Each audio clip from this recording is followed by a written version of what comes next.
Hello and नमस्ते। आजको भिडियोमा चाहिँ म जाँदैछु ड्युटीमा। हिजोको छुट्टी मनाएर आज म निस्केँ फोहोर लिएर र आजको भिडियोमा अर्को पार्टमा चाहिँ म खाना बनाउँदैछु। खाना बनाएर अब हेर्नुहोस् कसरी बनाउँछु खाना म। खानासाना चट्ट रेडी भयो अनि म खानाको तयारी गर्दैछु। खाना पकाएर म निस्किने तयारीमा छु ड्युटीतिर र अब खाना रेडी भइसक्यो। अब म निस्केँ ड्युटीतिर।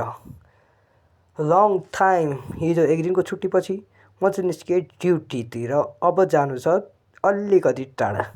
त्यहाँ टाढा गएपछि भेटिन्छ बस। अहिले चाहिँ म बाटोमा हिँड्दै दाइसँग कुरा गर्दै दौडी जाँदैछु। अब के हुन्छ हैन।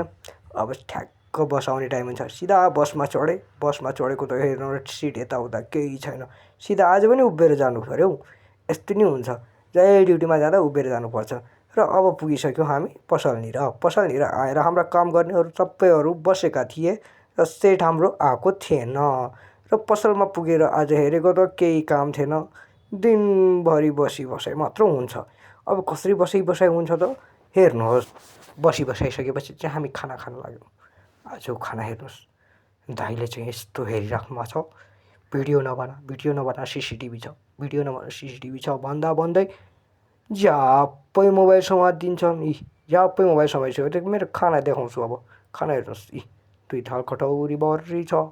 अनि आजको खाना खाइसकेपछि हामी निस्क्यौँ फेरि ड्युटीबाट छुट्टी भएपछि। छुट्टीबाट छुट्टी हुँदा हाम्रो परिरहेको थियो बाटोमा पानी यति पानी थियो यताउता जहाँ पानी थियो। त्यसपछि धेरै पानी पर्न लाग्यो अनि हामी बस्यौँ एक ठाउँमा। त्यो ठाउँमा एकछिन बसेपछि हामी सोच्दै रह्यौँ कसरी गर्जाने अनि फाइनल्ली हामी निस्क्यौँ। निस्केपछि त्यो पुलको बाटो छ। त्यो पुलको बाटो अब हामीले क्रस गरिसकेपछि सिधा आउँछ बस स्ट्यान्ड। अनि बसमा कसरी उत्रिने त बसमा कसरी बस्ने त भन्ने भयो किनकि बाहिर पानी परिरहेको थियो। अनि म दौडे सिँढी उत्रेर सिधा जान्छु म बस स्टप। अब बस आइरहेको थिएन। सबैजना उभिएर हेरिराख्नु भएको थियो। लालबाग जाने बाटो देखाउँदै म पनि सुई गएँ बस स्टपनिर हेरेको त बस त पुगेको छैन। सबैजना उभिएर हेरिरहेको थिए के आउँदैछ भनेर म पनि हेरेँ।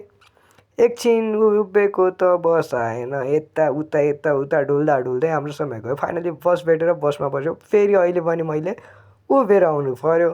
सिट छैन के गर्नु यस्तै छ। फाइनली त्यसपछि हामी घर पुग्यौँ।